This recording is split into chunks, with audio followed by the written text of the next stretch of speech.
Super Saravana stores.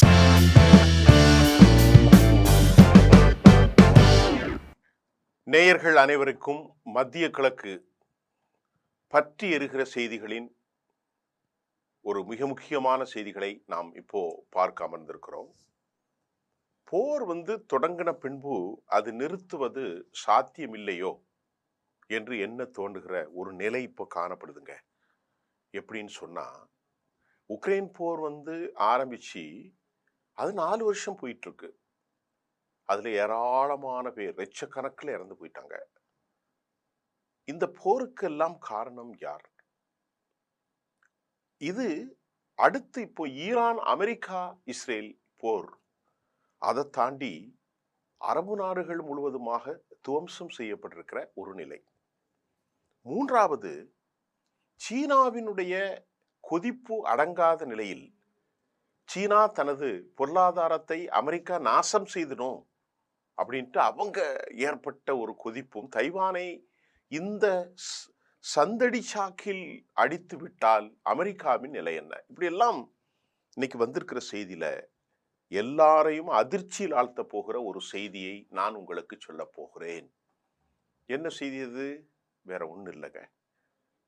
America, யூதர்கள் இணைந்து காலை ஈரான் நாட்டின் 7:30 மணிக்கு காலை தொழுகைக்கு பின்பு ஆலோசனை நடக்கிறது. இந்த ஆலோசனை நடந்து கொண்டிருப்பதை சவுதி போன்ற நாடுகள் தான் அமெரிக்காவுக்கு சொன்னது என்று நாம் ஒரு செய்தியை சொல்லியிருந்தோம். தற்போது நேற்று அதை ஊர்ஜிதம் செய்கின்றது நான் அல்ல, வாஷிங்டன் போஸ்ட். பரபரப்பான செய்தி.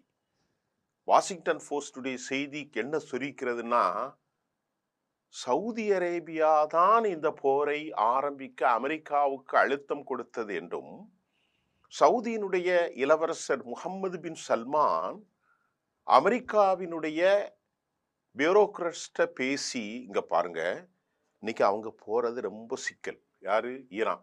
இப்படி விட்டாச்சுன்னா வருங்காலத்துல எதுவுமே செய்ய முடியாது, உடனடியாக அடித்து நாசம் செய்யணும் அப்படின்னு சவுதி சொன்னதாக வாஷிங்டன் போஸ்டுடைய பரபரப்பான தகவல். பாருங்களேன், ஏற்கனவே இதை தான் எதிர்பார்த்து காத்து கொண்டிருக்கிறான் யூத நாட்டினுடைய தலைவன் பெஞ்சமின் நெத்தானியாகு. அவரும் அவருடைய சேனைகளும் இந்த பிராந்தியத்தில் ஏனைய அரபுகளை போன்று அமெரிக்காவின் கைப்பாக இல்லையே, நமக்கு பிரச்சனை இல்லையே அப்படின்னு பெஞ்சமினுடைய திட்டத்தை அப்படியே ஏற்றுக்கொண்டு சவுதி தான் அமெரிக்காவுக்கு அழுத்தம் கொடுத்தது என்பதை வாஷிங்டன் போஸ்ட் பரபரப்பான தகவல் வெளியிட்டிருக்கிறது.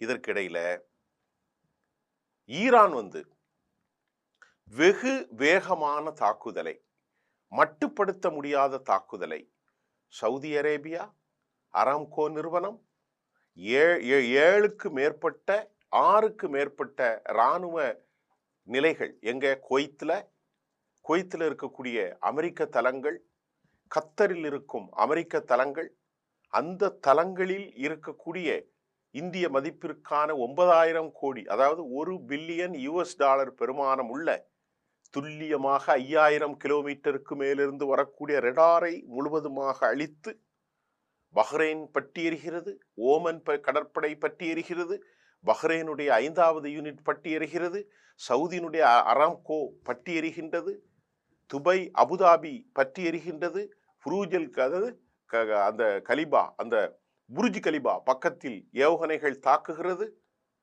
ஜோர்டான் பற்றி எரிகின்றது, டெல்லவியூ பற்றி எரிகிறது, ஹைஃபா பற்றி எரிகிறது, அஸ்கலான் பற்றி எரிகின்றது, ஈரானும் பற்றி எரிகிறது, அமெரிக்க கப்பல்கள் தாக்கப்பட்டிருக்கிறது.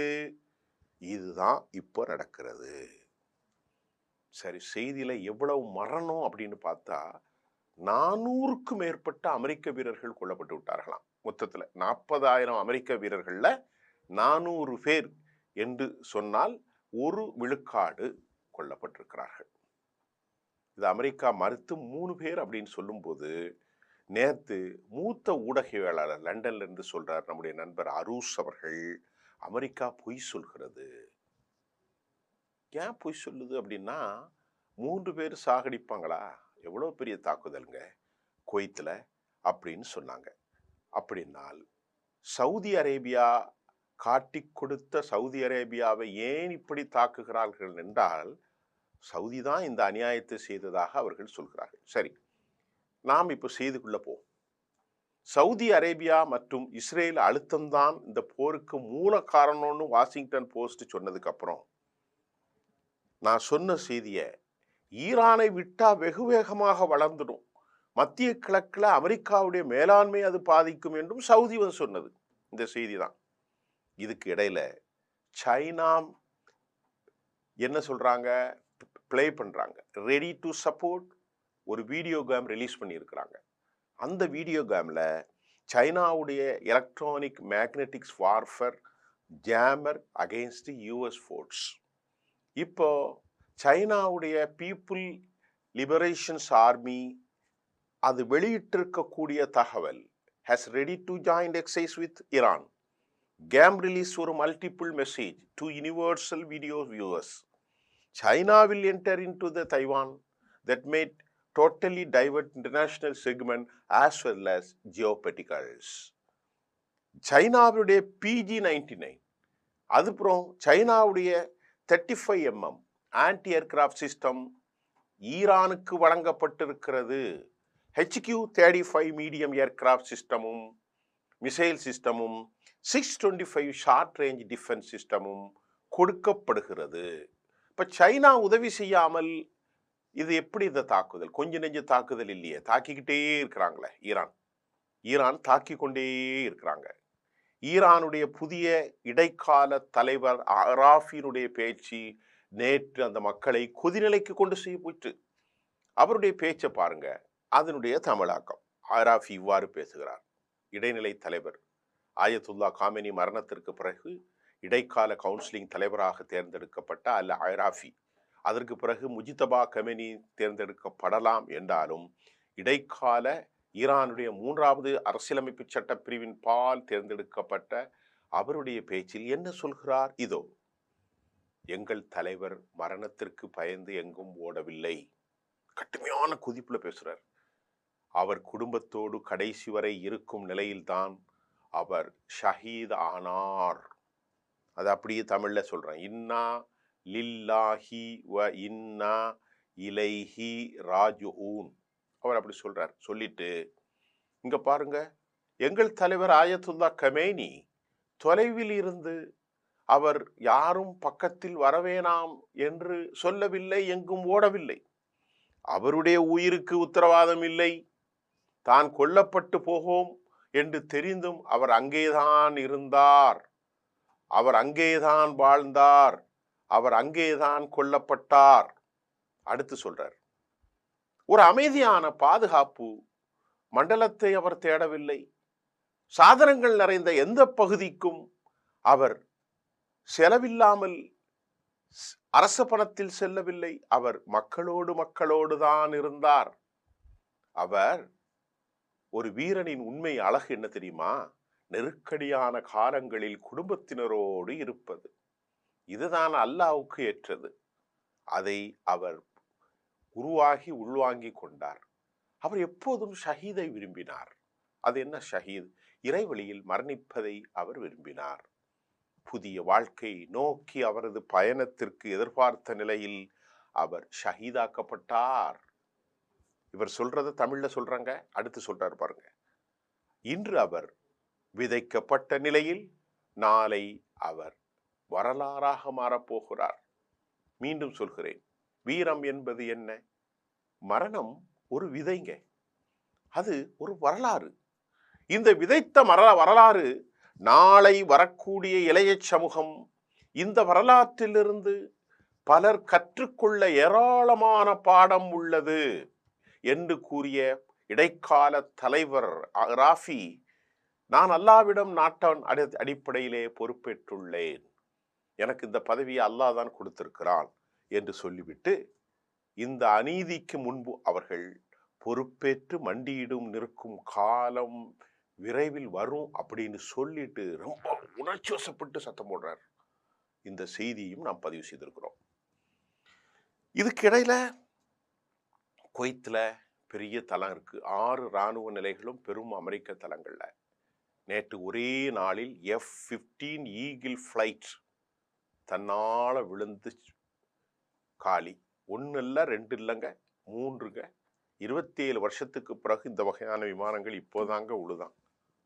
அடுத்து ஃப்ரெண்ட்லி ஃபயரிங்ல, இந்த ஃப்ரெண்ட்லி ஃபயரிங்னு சொல்ல மாதிரி அமெரிக்கா மற்றும் குவைத்து படைகள் சுட்டதுல, ஆள் மாறாட்டத்துல, இடமாற்றத்துல சுட்டு போட்டாங்க அப்படின்ட்டு சொல்றாங்க. ஆனா உண்மையிலேயே இது ஈரான் சுட்டு வீழ்த்தியதா, ஏமனில் இருந்து சுட்டு வீழ்த்தப்பட்டதா என்ற பல கேள்விகளுக்கு பதில் இல்லை.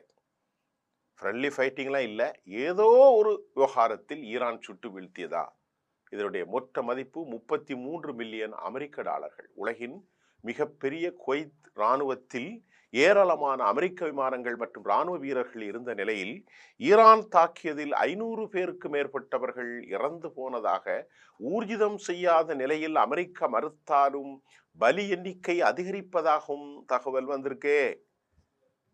அமெரிக்க வீரர்கள் இறந்ததற்கு தாங்கள் பழிவாங்கப்படும் என்று வழக்கமான சாவடாலை டொனால்ட் ட்ரம்ப் கொக்கரிக்கிறார். அதைத்தான் அவன் செஞ்சுக்கிட்டு இருக்கான்.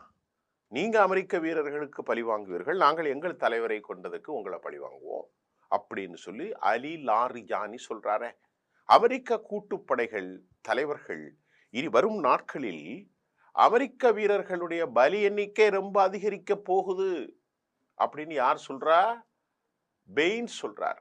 அதாவது அமெரிக்க கூட்டுப்படைகளுடைய தலைவர் டேவிட் பென் கெயின் சொல்கிறார். நிறைய பேர் சாவ போறாங்கப்பா நம்ம ஆட்கள், ஏன்னா அந்த மாதிரி நிலைமை இருக்குன்னு அவரே சொல்கிறார். உலகின் மிகப்பெரிய அமெரிக்க விமான தளங்களும் 6 விமான நிலையமும் குவைத்தில் இருக்கும்போது அங்குதான் இந்த 3 F-35 உழுது. 33 மில்லியன், நான் ஏற்கனவே சொல்லிட்டேன், அது அமெரிக்காவுக்கு பெரிய நஷ்டங்க.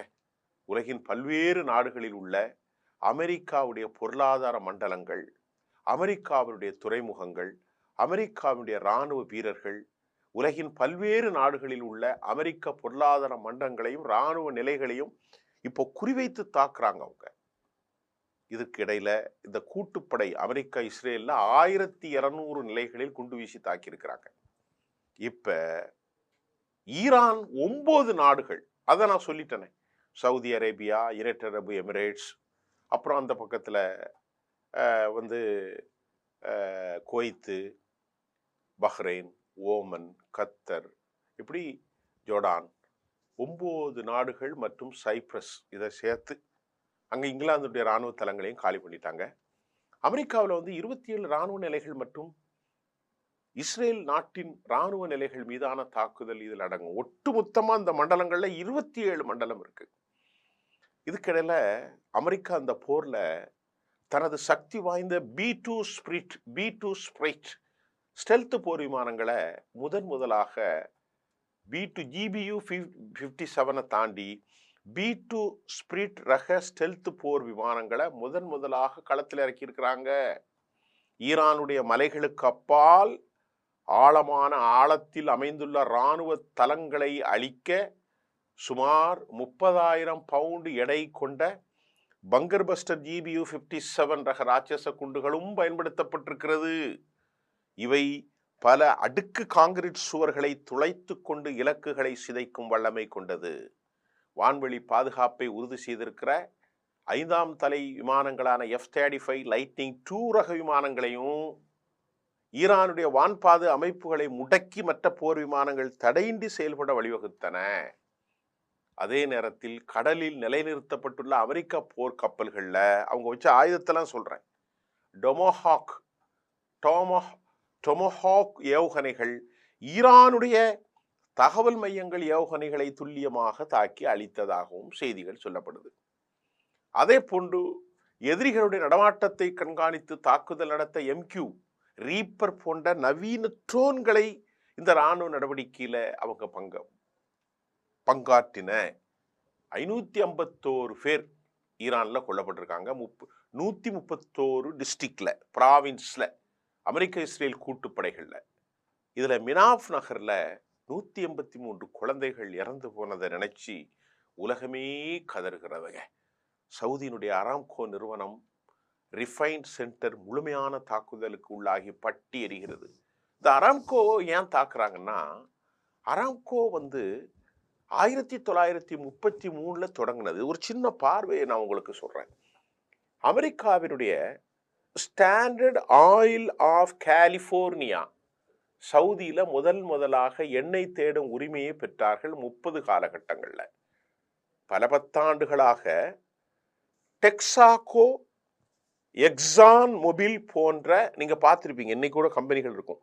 டெக்சாகோ, எக்ஸான் மொபில் போன்ற அமெரிக்க நிறுவனங்கள் தான் அராம்கோவை நடத்தி வந்தார். இந்த காலகட்டத்தில் தான் கடந்த வருஷமும் இந்த ஆண்டும் 25வது ஆண்டு 2026 காலகட்டத்தில் நிகர லாபம் மட்டும் $130 பில்லியன் இருக்கும் என்று மதிப்பிடப்பட்டுள்ளது. எத்தனையோ லட்சம் கோடிங்க, 15 லட்சம் கோடி. இது அமெரிக்காவினுடைய ஆப்பிள், அமெரிக்காவினுடைய மைக்ரோசாப்ட் போன்ற நிறுவனங்களின் லாபத்தை விட அதிகம். சுமார் $1.6 டிரில்லியன் சந்தை மதிப்போடு, அதாவது உங்களுக்கு 1.6னா 160 லட்சத்திலிருந்து 180 லட்சம் கோடி சந்தை மதிப்புடனான இந்த அராம்கோ உலகின் 3வது மிகப்பெரிய எண்ணெய் நிறுவனம். எரிசக்தி துறையில் இதுதான் முதலிடம். தினமும் எவ்வளவு பேரல்ல எடுக்கிறாங்க தெரியுமா? 10 மில்லியன், 1 கோடிக்கு மேற்பட்ட கச்சா எண்ணெயை உற்பத்தி செய்து உலகின் மொத்த எண்ணெய் உற்பத்தியில் 10% அதிகமான பங்கை அராம்கோ தான் செய்துங்க. 10 கோடியில 10%. 2025க்குள்ள அமெரிக்க நிறுவனங்களோடு அராம்கோ $30 பில்லியன் மதிப்புள்ள ஒப்பந்தங்களை செய்தது. எரிவாயு, இயற்கை எரிவாயு, டிஜிட்டல் தொழில்நுட்பத்திலும் அமெரிக்காவோடு தான் இணைஞ்சு அவங்க பங்காற்றாங்க. இந்த நிலையில தான் ஈரான் வந்து அராம்கோவை தாக்கி மூர்க்கத்தனமான தாக்குதல்கள் காரணமாக தற்போது கதவடைப்பு செய்திருக்கிறது, ஷட் டவுன். இந்த தாக்குதலால் சேதாரம் எவ்வளவு என்பது குறித்து தகவல் வெளியாகலைங்க. எப்படி பார்த்தாலும் இது அமெரிக்காவுக்கு பெரும் இழப்பாக கருதப்படுகிறது. $1 பில்லியன் அப்படின்னா எவ்வளவுங்க? 9,000 கோடி பெருமானம் உள்ள ரேடார். நான் சொன்ன பாருங்க, இத வெறும் $35,000 பெருமானம் உள்ள ஷாஹின் மூலமாக 9,000 கோடியை காலி செஞ்சுட்டாங்களே. ஒரே ஒரு தற்கொலை போய். இதுவரைக்கும் இஸ்ரேலுடைய சாவு எண்ணிக்கையை பத்தி ஒரு செய்தி வந்திருக்கு. கிட்டத்தட்ட பல ஆயிரம் இருக்குன்னு சொல்றாங்க. பல ஆயிரம். இஸ்ரேல் எல்லாத்தையுமே மறைக்கிறாங்க. இதுக்கு இடையில பெஞ்சமின் நெத்தானியாகை எலிமினேட் செய்வதற்கு ஈரான் வந்து Kheibar Shekan, the today's target Benjamin Netanyahu. Israel டார்கெட்ல வந்து இந்த கெய்பர் ஷெகான் ஒரு ஹைப்பர்சோனிக் 1450 மைல்ஸ் தொலைவிலே துல்லியமாக தாக்கக்கூடிய, ஒளியை விட 15 மடங்கு வேகமாக அதை பயன்படுத்தி இருக்கிறாங்க. இதுக்கு இடையில அமெரிக்காவுடைய இந்த இது விழுந்தது. அமெரிக்காவுடைய ஏர் சுப்பீரியாரிட்டி தோல்வி. F-16 ஏர் ஸ்ட்ரைக்கு 3 ஃபிளைட் விழுந்தது. அமெரிக்காவுக்கு பெரும் சிக்கல். யார் சுட்டு வீழ்த்தினது அப்படிங்கிறது இதுவரைக்கும் எந்த தகவலும் வெளியாகவில்லை. ஆப்ரஹாம் லிங்கன் கப்பல்ல 4 பலிஸ்டிக்ஸ் ஏவுகணைகள் தாக்கப்பட்டதாக சொல்லப்படுகிறது. எந்த ஒரு ஆதாரமும் இல்லை என்பதுதான் நிதர்சனமான உண்மை. அமெரிக்கா நிறைய பேர் இறந்தது, 500க்கு மேற்பட்டவர்கள் இழந்ததை 3 பேர்னு சொல்லி முழு பூசணிக்காயை சோட்ல மறைக்க முடியாது. மத்திய கிழக்கு போர் எதிர்பார்த்ததை விட ரொம்ப டேஞ்சரஸா போய்கிட்டு இருக்கு அப்படின்னு இன்டர்நேஷனல் எக்ஸ்பர்ட் ஹவ் பின் மேட். அவர்கள் இந்த ஸ்டேட்மெண்ட் வந்து ரிவீல் பண்ணியிருக்கிறாங்க. இதெல்லாம் ரொம்ப கவலையான செய்தியாக இருக்கிறது. இது மத்திய கிழக்கில் அவர்கள் தாக்குவதற்கு காரணம் இவர்கள் அனைவரும் அமெரிக்காவுடைய ஆட்களாக மாறி போனார்கள். அமெரிக்காவுடைய சேனைகளாக அமெரிக்காவுக்கு முட்டு கொடுக்கிறார்கள். ஆகவே நேற்று குவைத்தில் இருக்கக்கூடிய அமேசான் கம்பெனி தாக்கப்பட்டிருக்கிறது. ஒரு புதிய யுக்தி. அலி லாரிஜானி பேச்சுக்கு போவீங்களா? பேச்சே போக மாட்டேயா அப்படின்ட்டாப்ல. அதுமல்ல, பக்கர் கலீபா அப்படி பிச்சை எடுத்து என்கிட்ட வர வரைக்கும் நான் போட்டு அடிப்பேன், நான் பேச்சே நிறுத்த மாட்டேன், அங்கேயும் மூர்க்கத்தனமாக உன்னை துவம்சம் செய்வரை நான் காலி பண்ணுவேன்னு அவர் டொனால்ட் ட்ரம்ப் ஒரு பக்கம், அப்புறமா டேவிட் பென்கெயின் ஒரு பக்கம், மற்றது வந்து பீட் ஹெட்ஸ் ஒரு பக்கம். ஆக இதனுடைய எல்லை என்ன, இதனுடைய முடிவு என்ன தெரியவில்லை. இன்றைய செய்தியின் கருத்தாக்கம் காட்டி கொடுத்தது சவுதி அரேபியா என்பதை வாஷிங்டன் போஸ்ட் சொன்னதோடு நான் விடைபெறுகிறேன். நன்றி.